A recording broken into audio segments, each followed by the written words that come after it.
Didn't we talk about this? There's no croissants before the morning show on the promo program. God, that looks delicious. Oh, What? Even on Fridays? even on Fridays, even during Lent, Strazza. I don't know. No, there's no such thing as a balance. There's only decisions. We'll have to ask him. We'll ask him today. We'll have to ask him today if croissants are okay on Friday mornings. I'm gonna go with the Fridays.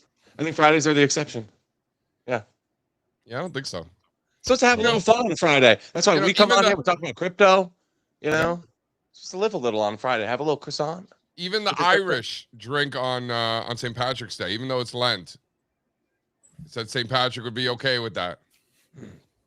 Oh, happy St. Joseph's Day to those who celebrate. Oh, is that today? It was yesterday. All right. Shout out to St. Joe. Great pastries. Speaking of pastries, some of the best pastries ever, St. Joseph's Day pastries. Is that a thing? Mm-hmm. Yeah. Incredible. Yeah. There's so many saints, dude. I feel like Can there's always a celebration. I've never heard of St. Joseph's Day. Every saint has a day. Other than Growing the school. up in New Jersey, you never heard of St. Joseph's Day? Dude, Jews don't celebrate saints, man. I know that, but still, surrounded by it. But now you got me curious. You got a little saint FOMO, though? Maybe like a San Gennaro. Like the San Gennaro's pretty great. St. Anne's feast. I don't know about any of this stuff. Dude, St. Anne's feast is awesome. Just a bunch of Italians getting drunk eating pastries. Fantastic. Zeppeli's for days. You would really like it, Spencer. You should go. All right. Let's start this show. Dude, Jewish or not, you should go celebrate St. Anne's feast in Hoboken, New Jersey. Okay. All right. You'll have a lovely experience. It's back there like on Adams. It's like hidden from the riffraff. It's great. I'm sure I would. Let's start the show up. Here we go.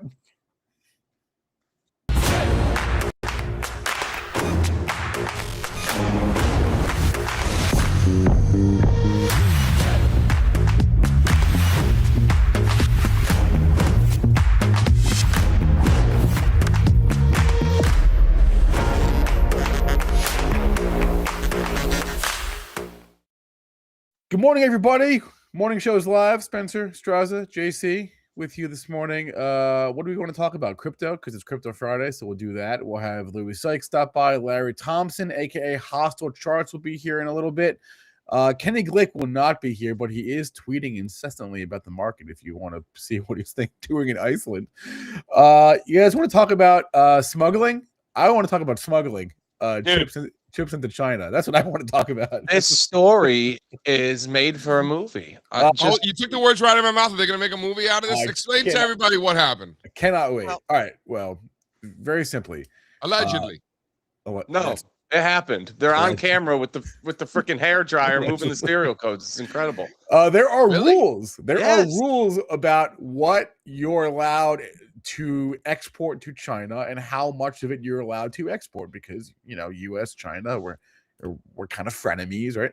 And turns out Supermicro was like, fuck them rules. We're gonna give them way more than we're allowed to give them, and we're gonna lie about it, and we're gonna blow dry the serial numbers or the stickers so you can't see, and we're gonna have fake servers over here. We're going to give the real ones to the Chinese over there. Right?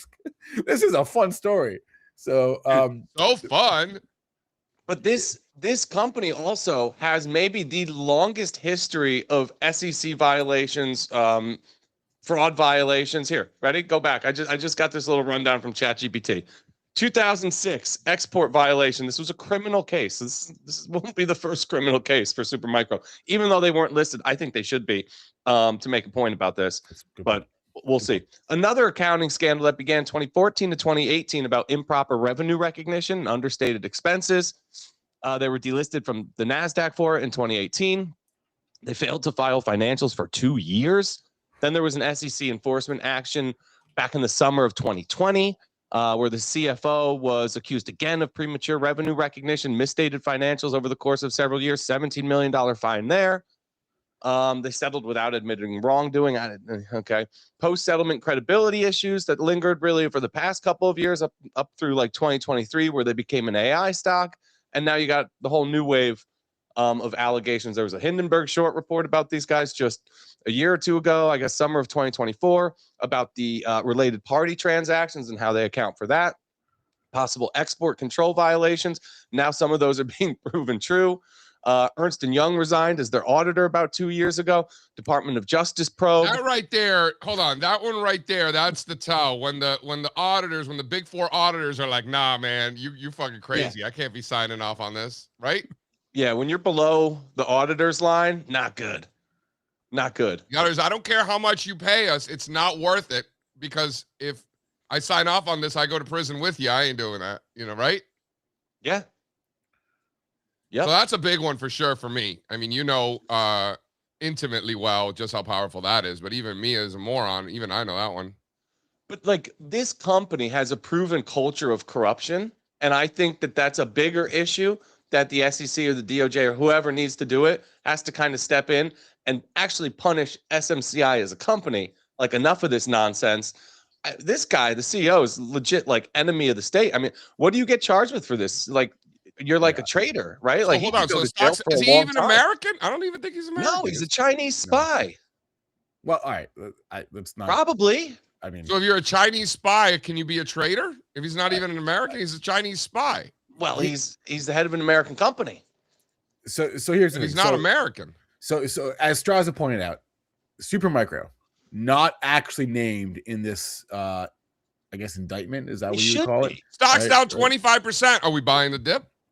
Oh, they should be named in this indictment. What do you think, Spencer? Slip a little into the wait, we need Kenny. Is what we need is we need Kenny to here for Dude, right if Kenny now. was here, he'd be buying this shit. Absolutely. Well, not yet. He would. He'd be waiting. No, not yet. It would have to cross the VWAP. Yes, we know. Right. But yes, he'd be looking to buy it, of course. That's right. So the alleged dollar amount is $2.5 billion is what they were alleged to have sold that they shouldn't have done. This is a company that 2 quarters ago had a revenue of like $5 billion, right? For the quarter. So like that's not nothing. That's like half of a quarter's worth of revenue. Like usually a lot of times, like, when a bank gets fined, it's like, oh, they just got fined like a day's worth of revenue, right? Big whoop. This is half a quarter's worth of revenue. That's substantial, right?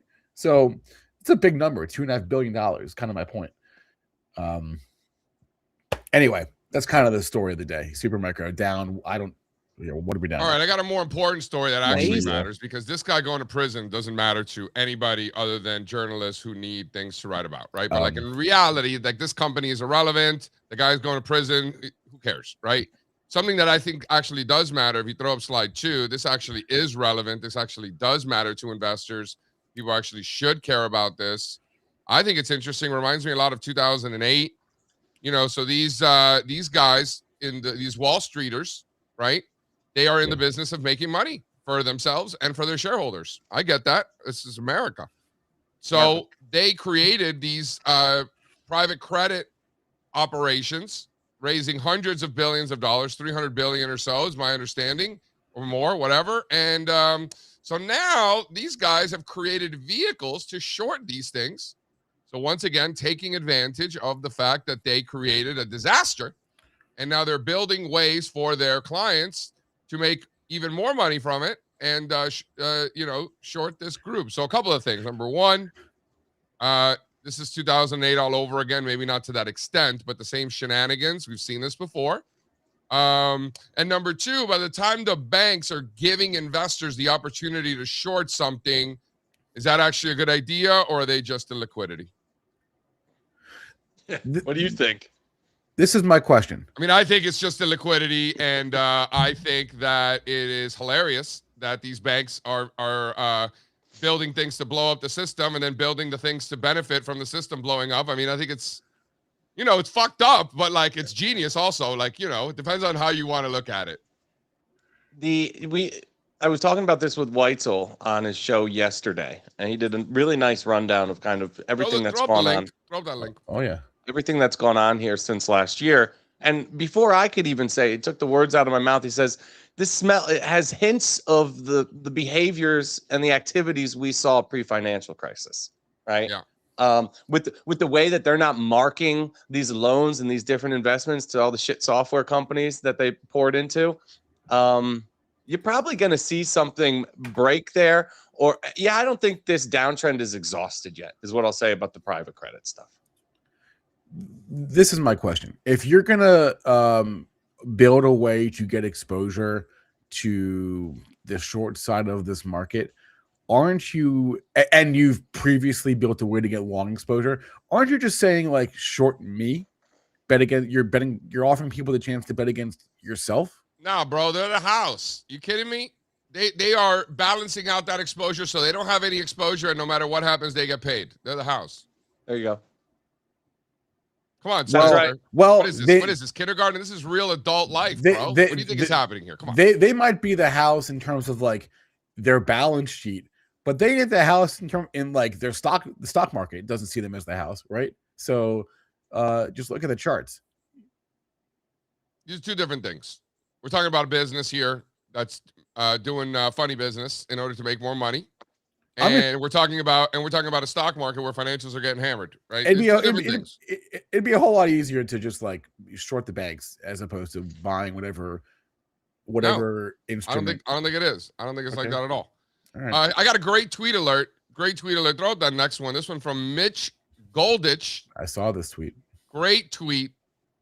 You know, we got to give credit where credit's due. Back in the day, we used to give love. It wasn't all about hate and you suck because you voted for that guy and like, look at me, I'm the man. Like, it didn't used to be like that. We used to give a lot of love, you know, in the community. And this is just a great tweet here. We got Long Island versus Arizona, the biggest game of the first round today when Long Island battles Arizona for iced tea supremacy.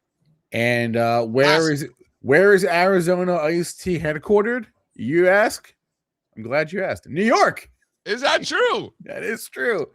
Arizona Beverage is in Woodbury, New York, which I think is Long Island. So the Snapple, like the heiress of Snapple, used to live next door to us in college. She used to hit on one of my buddies. You know, she was like cougar, like kind of like cougarish. Yeah. All right. Yeah. My boy Mace, she loved him. Cool. Can we? Okay, so here's what I'm thinking. Throw up slide 4. Oh, we didn't do state of the markets yet. Why don't we do state of the markets and then we'll get into the slide. All right. Good deal.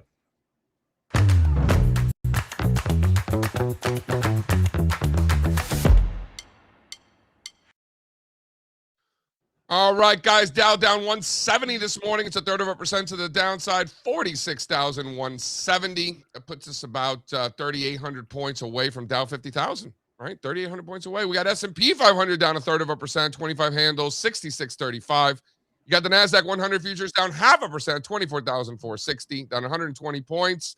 You got crude oil down 0.75%, just under 95. Copper flat at 545. Gold up 1.4%, 46.70. You got silver up 0.2%, 71 and change, with the VIX still pushing 25. So you're looking at 1.5% here for sure per day in the S&P 500. So just keep that in mind. Over in funny money land, Bitcoin back above 70,360, up 440 today. You got Ethereum flat at 2140. You got Solana up about 0.5%, 89 and change. And that brings the total crypto market cap, Mr. Spencer Israel, 2.39 trillion. How do we feel about this morning's futures? Just sort of keeping an eye on the follow-through action in the metals from yesterday, right? That was quite the day. Gold, metals got slammed, and so did the dollar. Yes, metals got slammed, and so did the dollar. So that was interesting. Stocks were selling off, but high beta is outperforming low volatility. Consumer staples, new 6-week lows relative to the S&P 500. Let's throw that up right here. Straz, I want to hear your thoughts on this guy. You know, I'm a keen observer of many charts, Straz. I think you know that about me. I look at a lot of charts, and this one just doesn't make any sense. Throw up slide 4 there, guys. The world was about to fall apart. Market was about to crash. Why are staples breaking down the new 6-week lows on a relative basis? Yep. And then somebody from the back row might say, well, JC, it's because Walmart and Costco and everybody's broke, can't spend money. And what I will say to you is that when you equally weight consumer staples, and you equally weight every other sector and eliminate that altogether, consumer staples are the worst performing sector for the month of March. On an equally weighted basis, consumer staples down 11%. At the same time, speculative growth, the ARC indexes, and big cap tech, XLK, big leaders for the past month and a half. Next chart. Look at the XLK SPY. You got it? Are you guys saying that this makes no sense? Is that what you're saying? No, what I'm saying is that we are seeing divergences, Spencer Israel. If the world was falling apart, why are staples making new 6-week lows on a relative basis? Why is high beta outperforming low volatility, Spencer Israel? I don't know, but it smells fishy. Why is Bitcoin outperforming so much since the first week of February? Why are cryptos and software and ARC stocks and speculative growth and tech stocks? Yeah. They're leaders now. Interesting. Why is the dollar not going up? With gold and precious metals getting slammed yesterday and the dollar down? I like this, JC. I like what you're doing here. You see what I'm doing? Sometimes you're like, oh, you're just cherry picking. You just get it. Am I? No, I think it's real. I think it's real. Look yes, but Steve Strazza not pushing back. Usually when I do this sort of thing, he like checks out. He like closes out his video. He's like, I can't fucking deal with this guy. No, I'm for this. Wow, okay. But look at that, folks. You heard it here. You heard it here first. Steve Strazza. All likes what I'm doing. All of the fear gauges and everything are in full bear territory, dude. The AAII, American Association of Individual Investors, more than half those motherfuckers are bearish over the next 6 months. More than half. 5 weeks in a row. More bears than bulls. Love to see it. Good. Nice little sentiment reset, right? If we do establish a nice tradable bottom here, we'll look back and say, what about the NAAIM, Steve Strazza? Those are your besties now, right? Aren't you hanging with those folks soon? April 27th, I'll be at the NAAIM in Tampa. That's a Monday. We're going to give a talk at 11:30 about how to trade and invest through messy markets. And then we're going to have a little happy hour shindig. Where? At Colony Pizza in Tampa. Are you serious? Monday night. Whose idea was that? Yours? It might have been mine.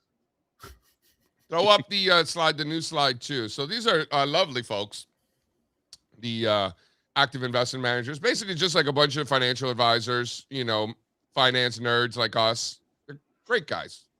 And when I say guys, it's a lot of guys. Right? There's a few ladies, but it's a lot. It's yeah. So this they ask their folks every week, how are they leveraged long up 200%, 100%? Are they flat? You short? This beautiful chart. Where they at? This is the least bullish positioning we've seen since since April last year.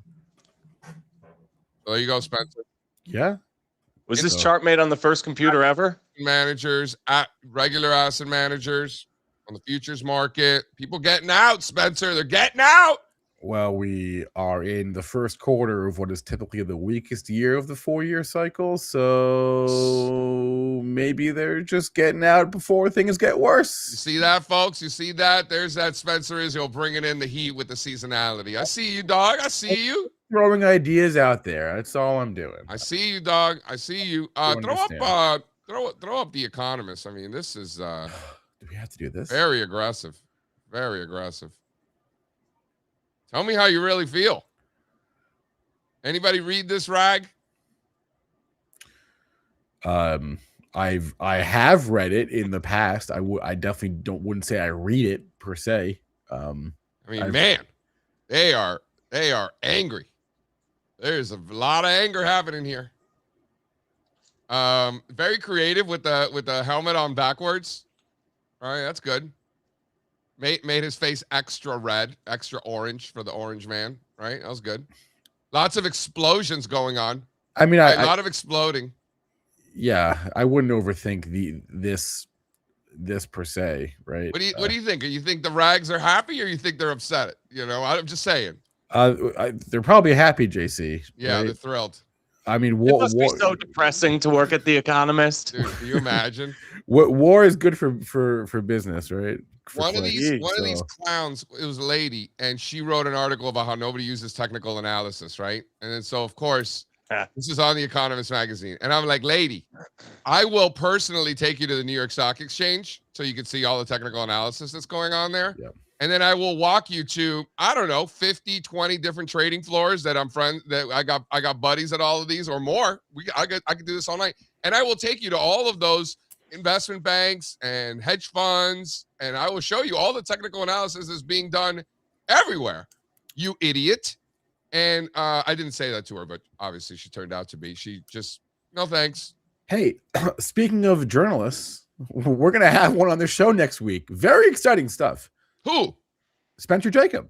Sick, dude. Yeah. Spencer Jacob from the Wall Street Journal, who was giving love to technical analysis the other week, and it was mentioned on our show twice in 1 week. What day? What day? Tuesday.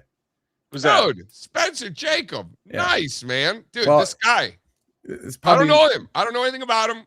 He could be a terrible person. He could be a great person. I have no idea. You don't stop saying I don't know. Dude, he's not like my boy. You know what I mean? I'm very much looking forward to meeting him. I hope he's a very lovely man. He's a crypto person? No, he's a Wall Street Journal person who speaks highly of technical analysis. Oh, wow. They got, I shouldn't say they got those. They have one. It's like, and he's coming on the show. It's like the first time in my life that my name has come in handy, because I emailed him and he was like, oh, well, with a name like that, how could I say no? And I was like, that's right. So, all right, that'll be Tuesday. Finally, Spencer. That's bringing something to the cause. I know, finally adding value over here. All right, we have Louis Sykes. Hold on. Speaking of, and then we'll bring Louis on. I was with Sam Rowe the other night at PJ Clark's. PJ Clark's, man, doesn't disappoint. I used to live a couple blocks from the PJ Clark's on the east side back in the day. I would order from there all the time. Man, the place is pretty good. I'm not going to lie. PJ Clark's. Shout out to the burgers and the fries there. And earmuffs, Perlman. And so I was talking to Sam Rowe about my magazine covers because he was at my presentation at Fordham randomly. I didn't know he was going to be there. So he's like, and I was telling him about my collection. He's like, the irony of one of the loudest critics of financial journalism turns out to be one of the greatest collectors of journalist publications. Yeah. I never quite put it that kind of heard that way. God forbid JC actually open up a magazine. No, that would never happen. Just look at the cover. I do sometimes. I'm there. I read it for the articles, right? Picture book. It's like a picture book. No, I do. You know what I do like? I like the advertisements. A lot of cigarettes and like ugly cars and pharma, like ugly boxy cars and cigarettes. I don't know about the pharma. I got to dig in a little deeper, but yeah, a lot of cigarettes. Before we bring Louis on here, I just want to give a big shout out to the Planet Labs. This is a name that we talked about a lot since last year. They did 50%, 50%, 40% following their last 3 quarters earnings. We're up about 30% now here pre-market on another great report, big guide higher. You'd think the market would sniff this out and you get some pre-earnings drift at this point, but they seem to just hold those gains for the day after the report. It's a beautiful thing. The earnings reaction trend here is as good as anything in this market, and it continues now for the 4th straight quarter, just monster reaction. We'll talk about it on Monday. We'll break down the report more on Monday. Let's get this reaction in the books. And then Micron was the other name. Kind of dug in yesterday at the pivot highs. I was talking to Sam about it this morning. The other names in the space look good. They went red to green yesterday. Micron's report, they're calling it a historic report. Does it dig in and have another leg higher in it? Probably. These are some of the strongest trends in the market, these memory companies. Yep, nice trade there on the Planet Labs. Great chart too. So can we do a little crypto Friday? Yes, please. I wore my cleanest fit. Right? You like that drip today? Yeah, you did. Whoop, whoop.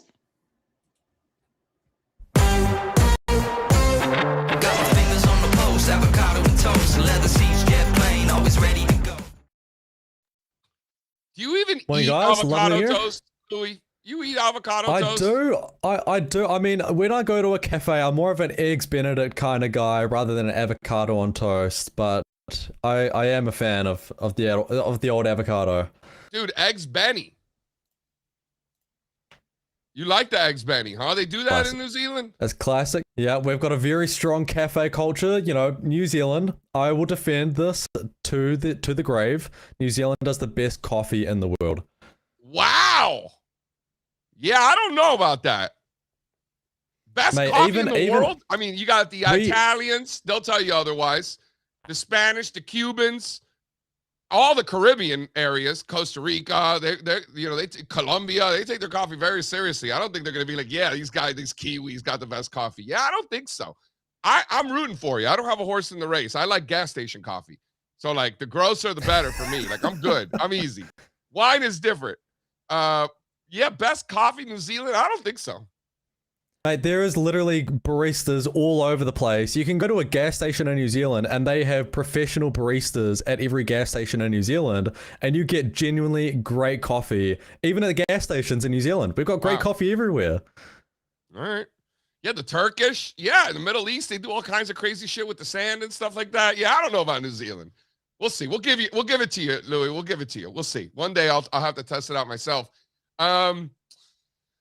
Louis, we're talking about rotation, and we're not seeing the defensive rotation into staples. We're actually seeing rotation out of low volatility into high beta. And, I throw Bitcoin right in there in the high beta world, right? Throw crypto right in there in the high beta world. It's not indicative of a risk off environment when you see that relative strength out of software, Bitcoin. And by the way, Bitcoin and crypto have proven anything is that we were right. They're just software stocks. Exactly. I mean, just zooming out on this thing, I keep talking about it, the price cycle highs in Bitcoin, and this was a major week for crypto. We can talk about the charts, and we can dive a little bit deeper into what's happening with some of these developments taking place.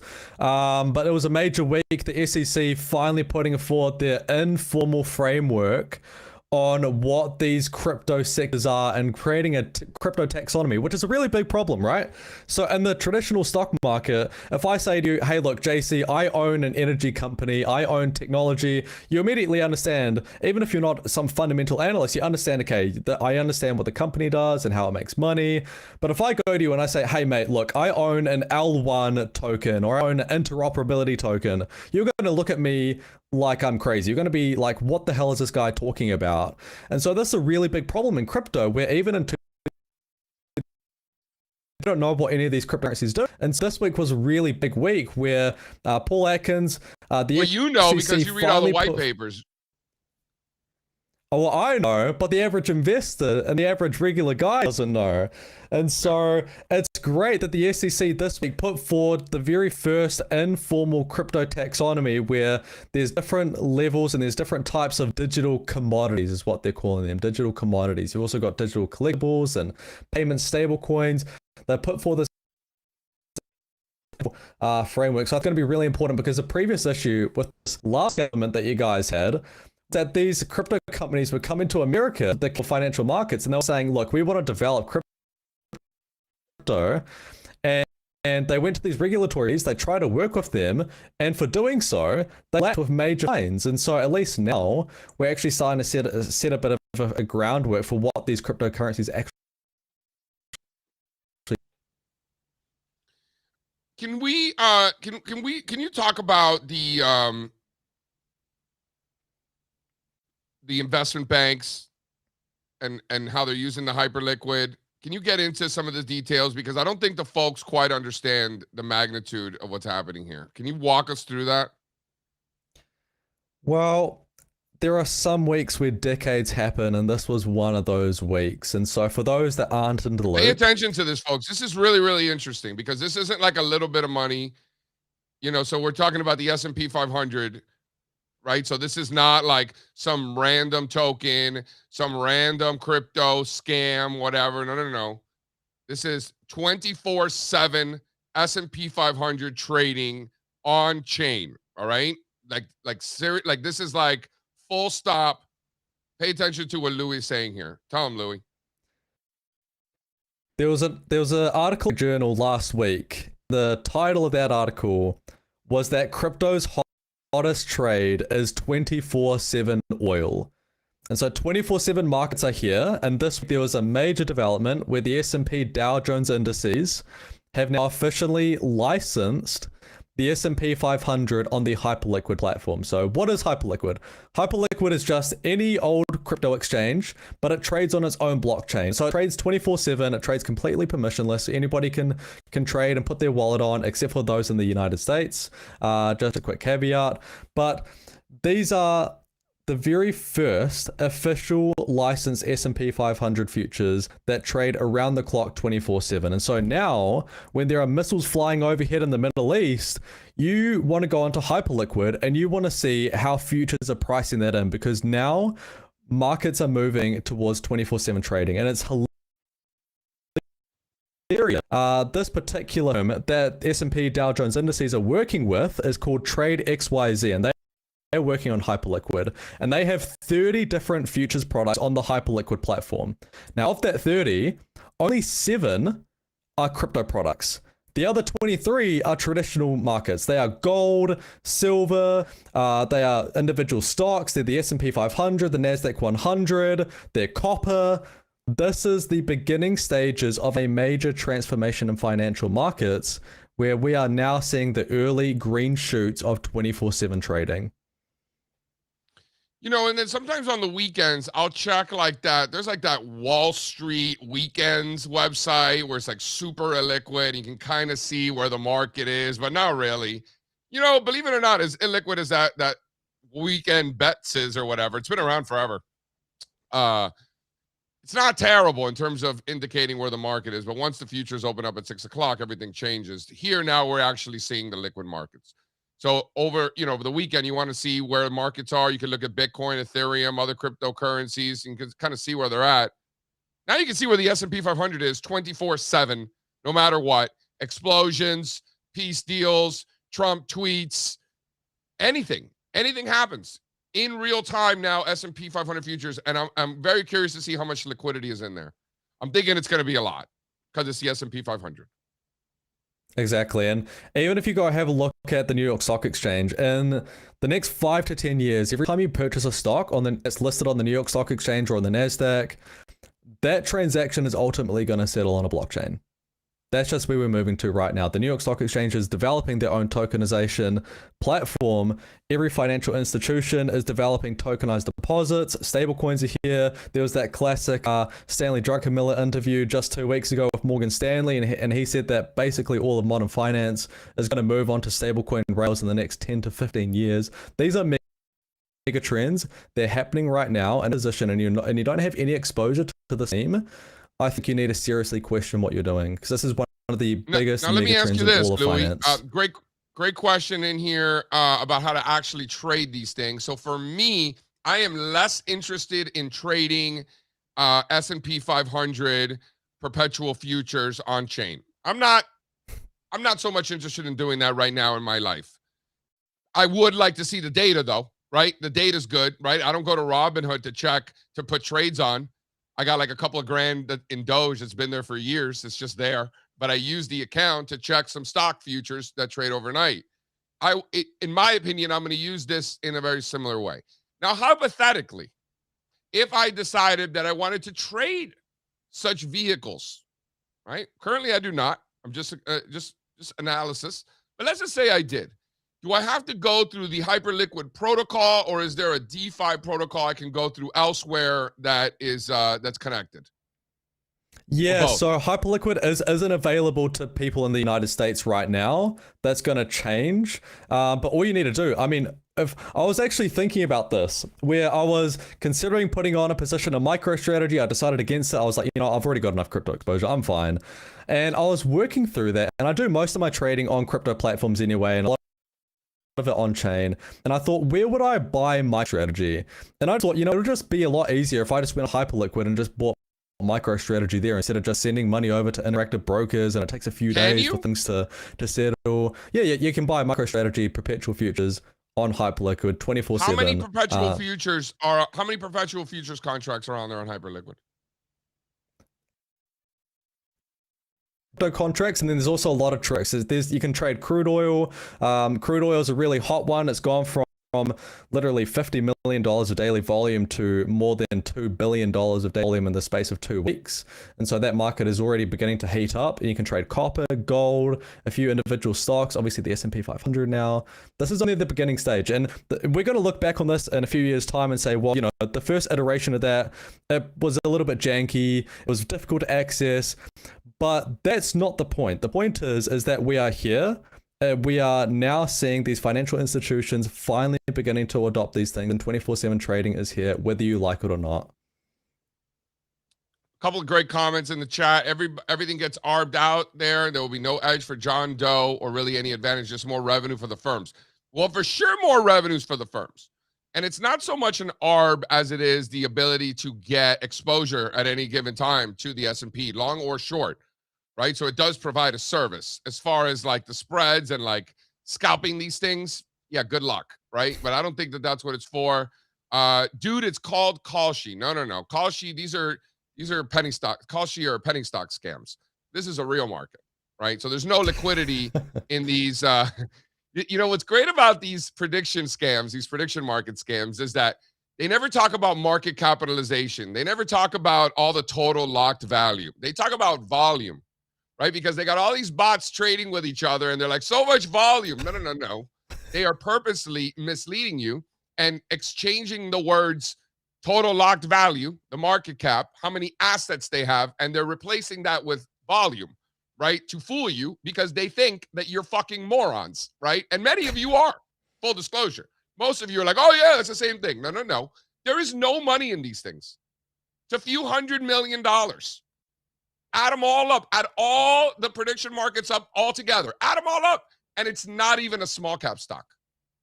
They are lying to you. It is a scam because they think that you guys are idiots, right? Now this is not that. These are S&P 500 perpetual futures contracts. This is the most liquid market in the world that now investors have the ability to trade 24/7. This is not penny stock prediction scams with huge marketing budgets, by the way. I don't know if you've noticed. Anybody who needs a sponsor, go to these prediction markets and they'll give you money, right? Just for perspective. They're like the Canadian gold mining scams. You need some money for a party, they'll give it to you, right? These prediction markets are like that too. This is not that. This is the S&P 500, right? This is a real market. So I'm really, I don't know anything. I'm a moron. But I think that the hyper liquidity and the assets that are in there are going to exceed all the prediction markets combined in days, weeks, and then go on forever. Huh? Oh, it already has? It already has. There you go. So tell me about the liquidity. So it's been trading for a few days now?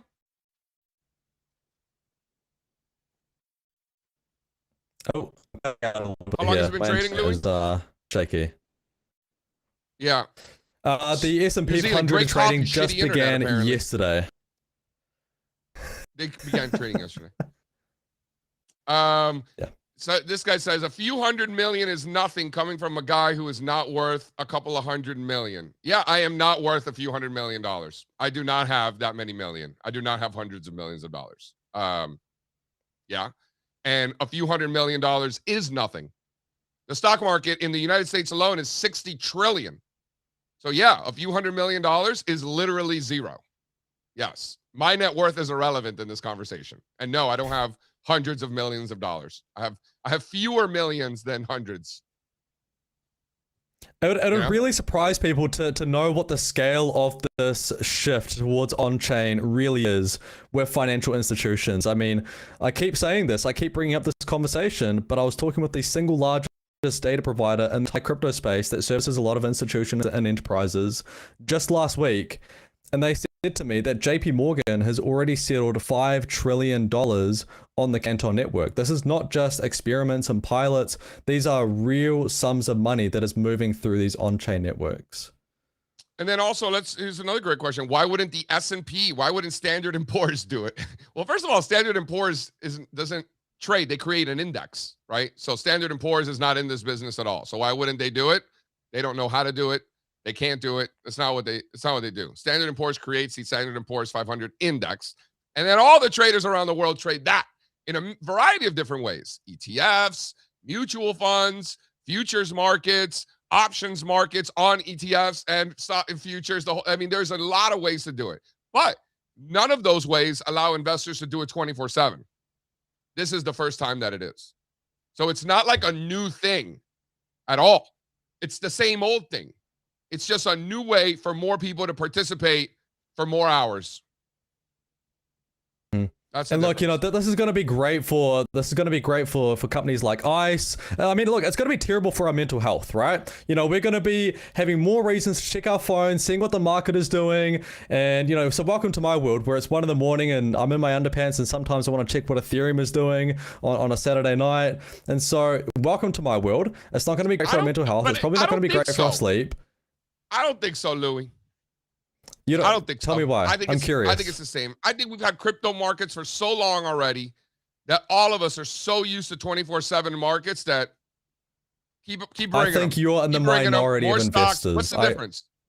I think you're in the minority of investors. I think the average the average investor isn't looking at Ethereum and Bitcoin like we are. I think we are in the minority, and so I think having more dopamine with the markets always constantly on, there's going to be more reason for us to check what's happening, and it's going to flow through to our mental health. I think it's not going to be great, but that's not the point, because at the end of the day, it's going to make all of these companies a lot of money, right?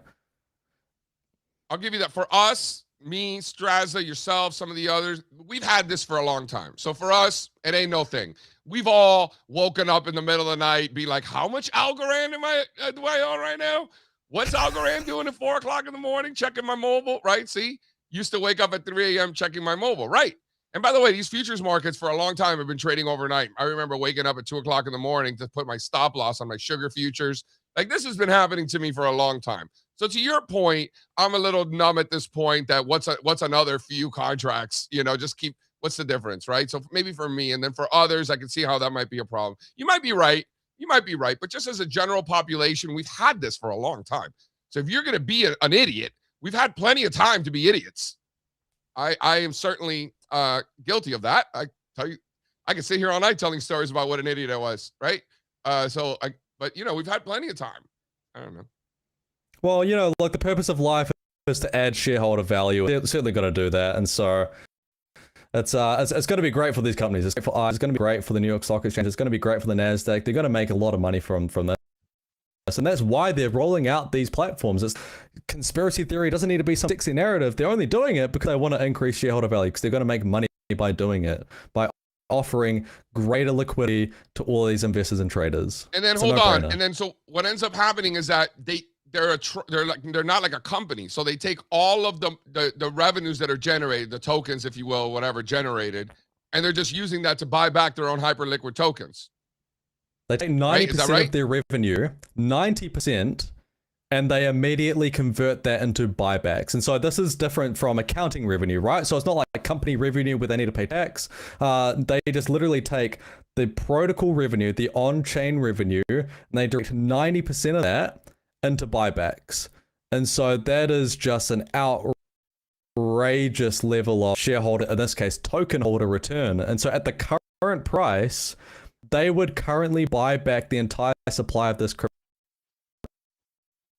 An immense up tailwind for this to continue working. So if Hyperliquid becomes a major trading and they continue to generate all of these fees, that's just incredibly positive. All right, so we're talking about so that's the trade. Absolutely. Hyperliquid right now is we're looking at a $10 billion market cap. This is the 10th largest token in the world. Am I right? It just crossed into the top 10. It just went back above Cardano, which I was talking about Cardano last week. You know, these guys, Cardano, generating $300 of revenue a day. Hyperliquid is generating about $1 billion of revenue every single year. It's a bit of a no-brainer that Hyperliquid is going to outperform these guys.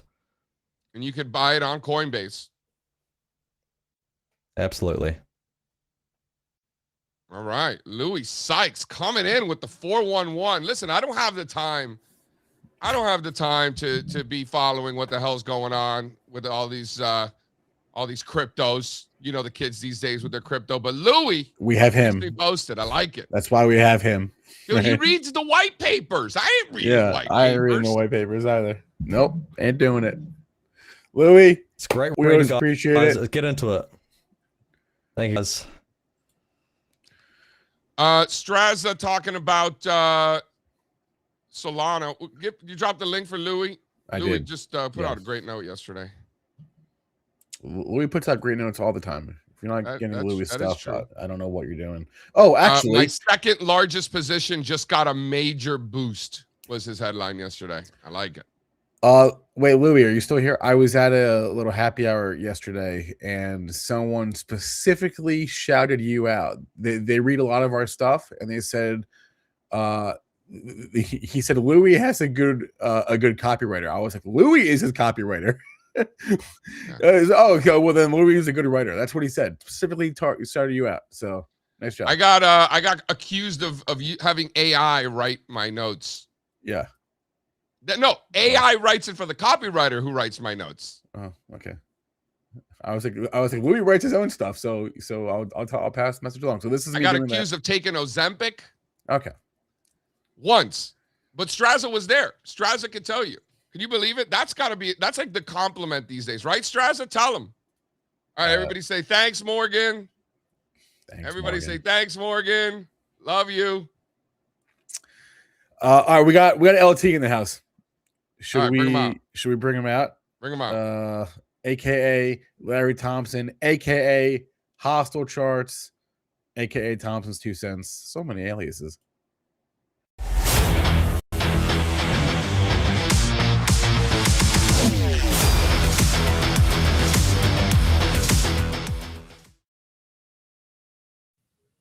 Larry the legend. Come on out, Strazza. Strazza's just like feasting on his croissant. Feasting on the croissant. Oh, Strazza. Dude, Larry, tell him. That's no good, man. Yeah, dude, I'm fat right now, so I got no room to talk. So that is what it is. So there he is. Mr. Larry himself. Is breakfast what gets you, Strazza? Is that your guilty pleasure? I like all the meals, Larry. That's the problem, really. You know, Strazza likes to get in his pool. He's got a bunch of ducks and he feeds them. Yeah, I saw that photo. I thought it was hilarious. Not for nothing. That was kind of hilarious. That was the awesome. Wonder Bread, though. Why are you buying white bread? Where'd you get that? Where'd you find that stuff? I was trying to do my best Tony Soprano. No, Larry, he was giving the bread away. He wasn't eating it. You see what happens, Larry? True. See what happens? True. We were doing a bit. True. So, we want to talk. Larry, what's your favorite book back there? You got a book? You're in the library, or is that just the books you got? This is my books. I like to read, man. What's your favorite one? If I'm gonna be honest, boom, the Bible, brother. But besides that, I will say the Bible of technical analysis. Coming in hot with the Bible. I like it. Coming in hot. Love it. Hey, I'll give a See you, Larry. Why does the Bible say ESG on it? Rest in peace, Murphy. Right, Yeah, passed man. away. So Bummer. that's favorite book though. The one I recommend the most from a market perspective is Ned's Davis, Being Right or Making Money. 100%. Probably not even up here because it's always just on my desk.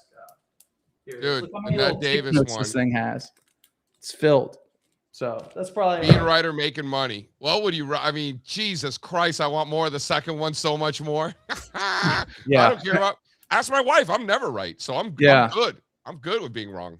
I heard something good the other day. I was listening to an interview from a guy who used to work for Steve Cohen, and he said similarly, it was like, it's not about being right, it's about getting it right. It's like if people just flip that switch, get it right. Don't be right, just get it right. And that he broke it down from a slugging percentage perspective, which I think people don't think about a lot. They think about hit rate and trying to be right often instead of just getting it right. And the way you get it right is making money. So it's good shit. Yeah. And you get it wrong, and then you get it wrong again, and then you get it really right, and then you get it wrong again, and then you get it wrong again, then you get it really right, right? I mean, that's you're going as a baseball player, you're going up to bat.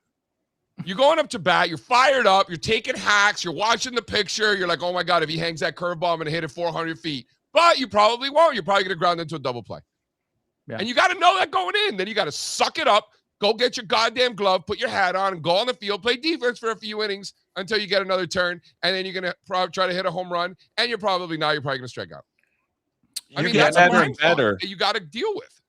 And you get better and better at being wrong through that experience over and over and over again, that pounding of losing. And you get really good at losing. Exactly. And I think, Strazza, you brought up the other day, right, some of the Taoists and just like Tai Chi, like being calm, right? Being calm in a surrounding. And if you think about, you don't have to be a Christian, but you think about some of just human nature and elements of psychology and how we are as humans, and how understanding who you are as a human then allows you to grow from that perspective. You're still going to have tendencies. You're still going to have weaknesses. You're still going to get stressed about things, but then you can work against it. And trading, if you don't do that, you're not going to be a good trader. It's impossible to not be self-aware and to be a good trader. No, I love that. Trading forces you to get to know yourself in the best and sometimes the hardest ways. Yeah, I think we talked about it. I mean, I got vulnerable in here one time saying like, felt like I couldn't win because of my background. And it's like same thing. You have to like dig in deep and be vulnerable to yourself versus what other people think. So Larry, I want to know what you think about what JC was saying about the risk appetite at the top of the show. If you missed it, I'll fill you in. You saw it? Yeah, so I could say, so we can go two places. One, I'll push back. I'll call a little bullshit. That's fine. So the reason being, if you pull up slide 15. So also, the only people I try to have these conversations with are people I respect and trust because it's actually good conversation. Don't do this stuff on Twitter because it gets you nowhere.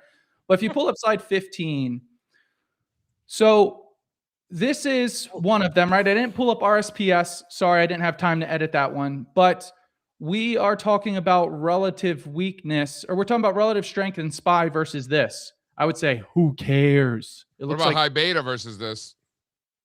Okay, take one step back. Guess what this also looks like? Every single sector in the S&P 500 except energy and tech. Communication services, failed breakout. Consumer discretionary, failed breakout. Materials, failed breakout. So the list goes on and on and on of failed breakouts. And I would attest this, in bear market stocks go down. So not that we're in a bear market, but I would just say this to me, using relative strength in something that got crushed like this. Look at RSPS making 6-week lows on an absolute basis. Look at the S&P 500 making it's 1% away from making 6-month lows. So that's where I think it's early to look at that relative strength. I think it is there, but I think what you're seeing in the relative strength is just less weakness in this consumer staples ratio, because RSP looks like shit, brother. It looks ugly. Look at that absolute chart. It doesn't look great. It had its worst week since April tariff tantrum 2 weeks ago. It had its worst. It was down 6% in a week. So that's a little bit of pushback, right? Your other point, the beta point, is great. I think seeing tech, that's the beauty of this market is I wrote this down. I was taking some notes. I have my best bear case near the bottom. I have my best bear case for the market near the bottom. And I have a pretty good bear case right now. And so if I realize that, I'm like, we're probably getting close to the bottom. We're probably getting to these oversold levels. Idiots with low IQ are now trying to dunk on people. It's like, we're probably getting closer. And I'm starting to see that. But we have to have that reversion, which I'm seeing some of the reversion.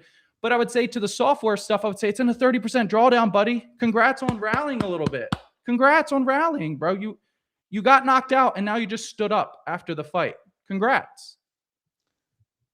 I like what you're saying there about the bearish list of evidence, right? Yeah. Markets peak and roll over when the bearish list of evidence is still pretty empty, but just starting to grow. You get like a momentum surge in the bearish evidence, right? And that's usually a time to start protecting yourself and viewing the market differently. And then it works the same in the opposite direction. When that bearish list of evidence is so long and there's almost no bullish data points, then a couple flip bullish, that's where markets bottom. Not when the bullish list of evidence is, stacked. Exactly. And I think that's where, if we pull up slide 21, this is kind of that next subject. Because I agree with you guys. I think we're getting closer to the bottom. I don't think this is the place to be shorting.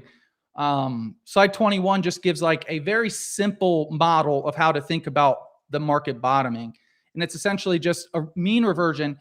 And I think I wrote about this yesterday. I wrote about it last year this time. Oversold is not bullish. Reversion from the oversold is bullish. Bearish evidence is not bullish. The reversion from extreme bearish evidence is bullish. So slide 21 is just like a very simple example for the viewers because you guys understand it, but I figured it might be something 21. Appreciate it. So just a simple model here, right? So what we're looking at is just S&P 500 in the top panel and then percent above a 20-day. Short term, okay? But you can see oversold signals. The oversold signals in the bottom panel, when it gets below 30%, is not the signal. The signal is when you get the reversion back above 30%. So it's not that oversold is bullish. It's that reversion from oversold is bullish. I want to see that reversion. So that's the piece we're at right now. Show me, brother. Like, show me you can counterpunch and give a good counterpunch. The market hasn't given a counterpunch.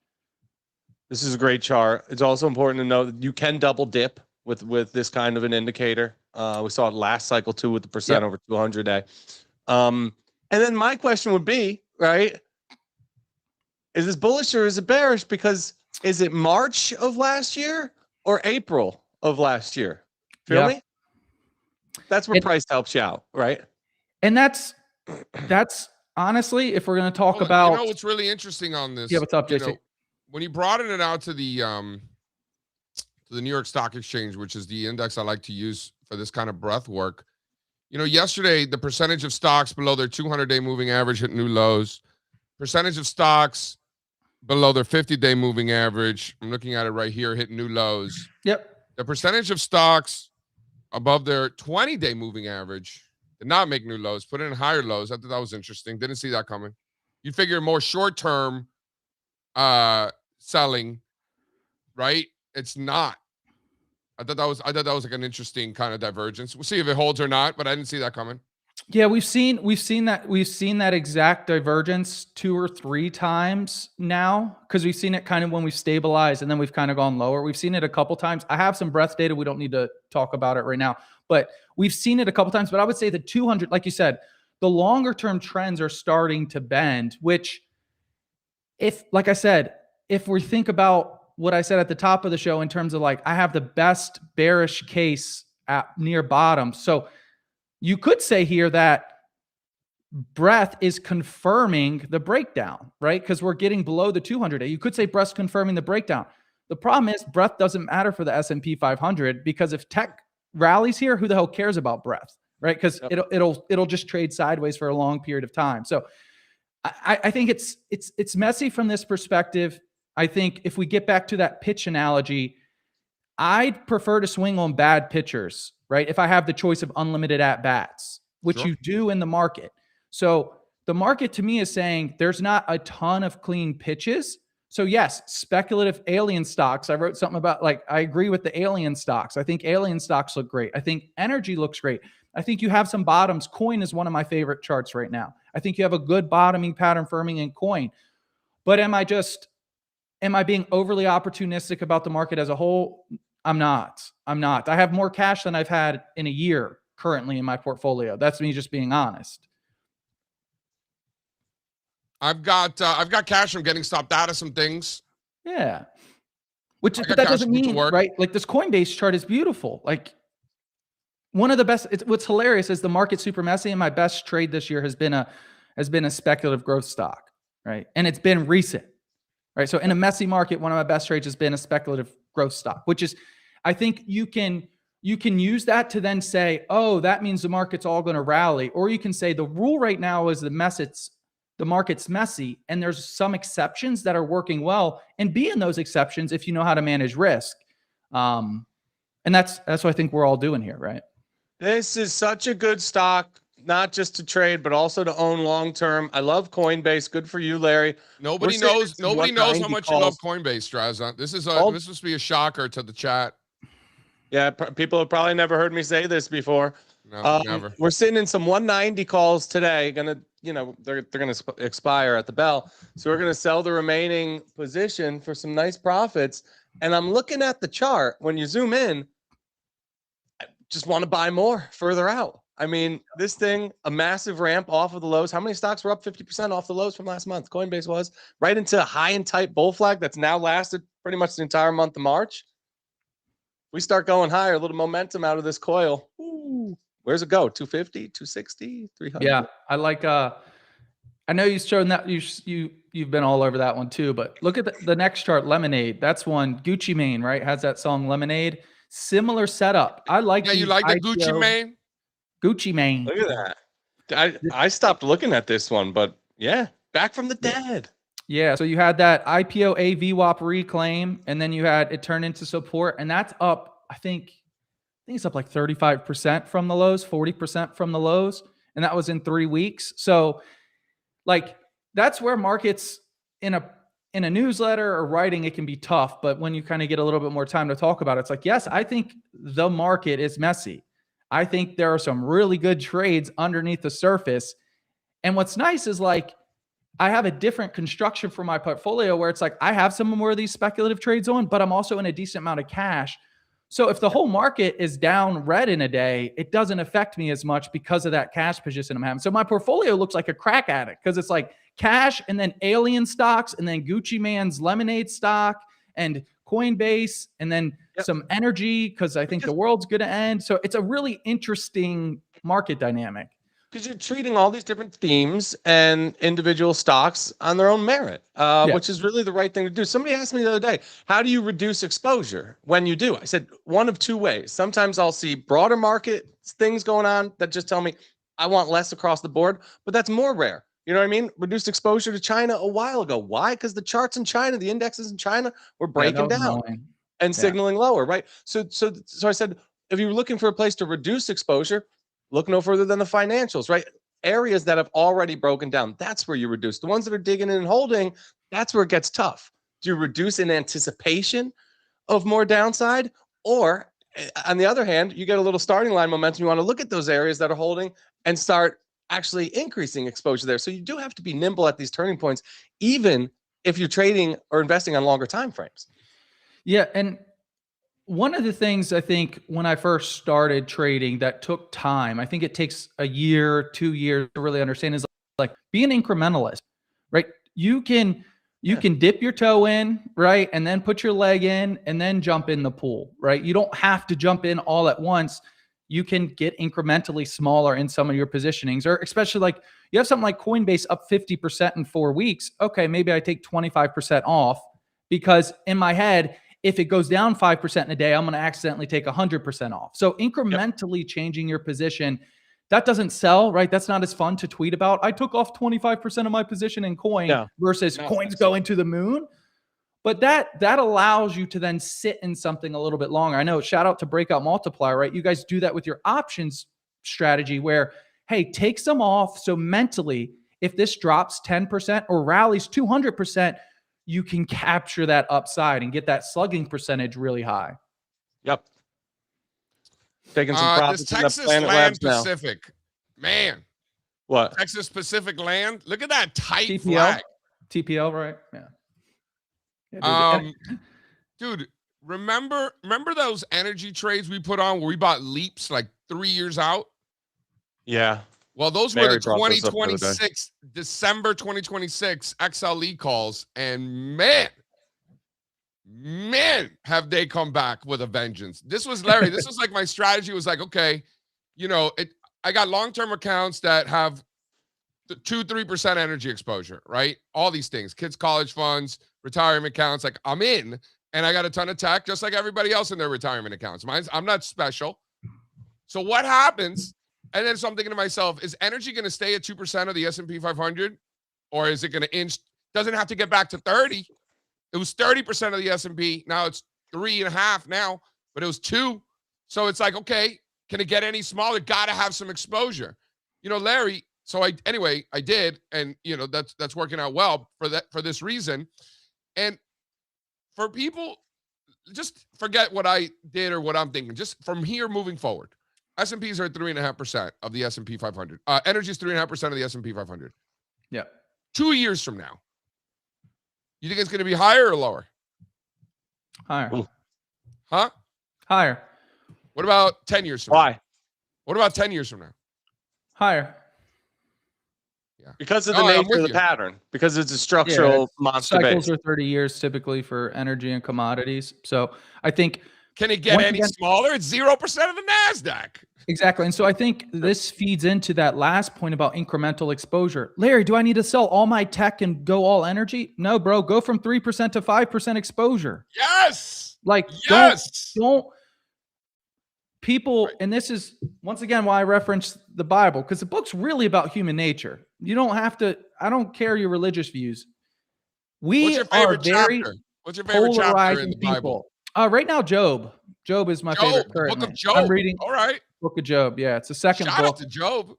Yeah. But so we don't have to live on these extremes like politics makes it. You can just make that incremental position change. Make that incremental position change. And then guess who has alpha this year? That person that's 10% energy instead of 3. Yeah. That's alpha, brother, right? And then you do that for 20 years, incremental changes for 20 years.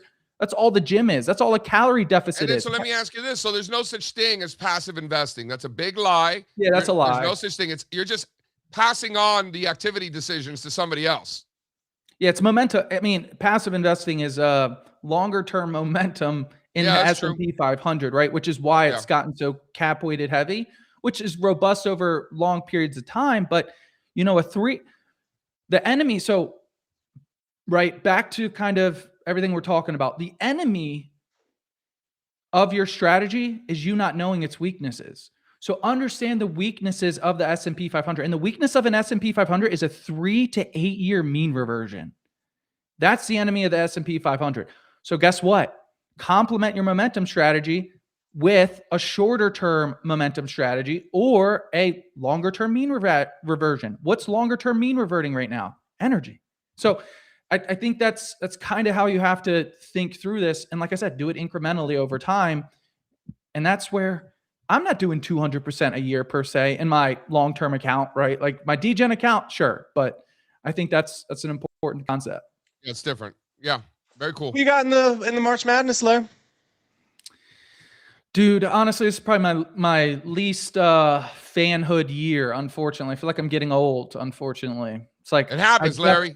I filled out a bracket last minute. I live in Greenville, so who lost last night? North Carolina just lost. Duke almost lost. So it's hype over here in Greenville, South Carolina for the first round. North Carolina crumbled at the end of the game. I couldn't believe that. Yeah, which I love to see. I'm from ChatGPT Maryland. said Duke's going to win it all. Nah, who said they're going to win it all? Dude, Duke almost lost and did what Duke always does and embarrassed themselves in the tournament. They were down by like 10 points at halftime yesterday. Okay, but they didn't lose. Yeah, almost lost is pretty interesting. You play to win the game.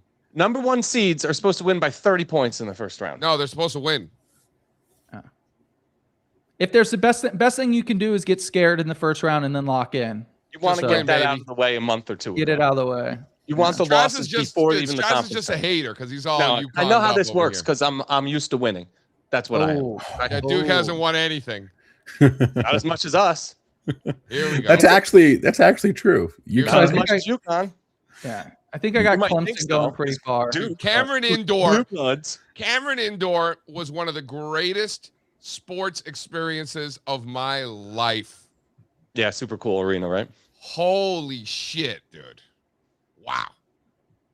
Great, dude. It's like a high school gym, a small high school gym. Yeah. It's true. I remember reading years ago that on TV it always looks like it's bumping and it's packed, but like on the on the other side of the court that you can't see on TV, not as packed, right? It's just the one that's on the side that's on TV. Everyone's going crazy. I mean, would you go, Spencer? Were you there at Comcast Center, right? I was there for the Comcast Center. Were you Grievous Vasquez or no? That was my freshman year. Hung out with him in college. Yeah, bro. It was popping then. It was bumping, no doubt. But Larry, man, I'm with you. I did a bracket at like the last second. I have no freaking idea. What happens when you have kids and you start thinking about other things? Dude, you're right. I watched 0.0 basketball yesterday. Couldn't even believe it myself. Right? Yeah. 0.0. You don't need to fill out a bracket. You could get as much action as you could ever need on the DraftKings. That's okay. There we go. Shout out DraftKings. Is that a sponsor? Shout out DraftKings. That is an advertisement. No free ads on this show. No free ads. Trades. I can't even use DraftKings. So many free ads on Oh, this show. Florida. All right, let's get out of here. Listen, it's 9:41. Shout out to SMCI, which is at the low of the day and falling now down 26% Amazing. this morning. We'll call it 27. Can't make this shit up, dude. We'll round Oh, up. real quick, I won't be doing my show this afternoon. Got to travel to Michigan for a funeral. So That's Oh, right. Sorry. homie. Thompson's 2 cents. We'll be back next Friday. Yeah, I will probably the Sunday stock list this week. I'll probably go nuts and do like something crazy, like 50 charts or maybe 100 charts. I'll do something. Great Great email little on Sundays, spicy. Larry. If you I really don't enjoy get that. Larry's Sunday emails, use that link on the screen. Get Larry's. It's more than just Sunday, but the Yeah. Sunday one specifically, right? It's Yeah, kinda that's like- where I kind of just share just charts, just the tactical trades I'm looking at for the week. So Yeah. Lemonade was in there, Coin was in there. So excellent stuff. Larry Thompson, thanks for joining us. We're gonna hop, everyone. Thanks, Have a Larry. great rest of your day. Have a great weekend. We'll see you on Monday. All right, go. I'll Go see you make from some. Vegas on Monday. Viva Oh, Las boy. Vegas. Oh, Woohoo! that should be Happy fun. Friday. Vegas, guys. baby. Run it. I can't take no loss. I don't even know what it costs.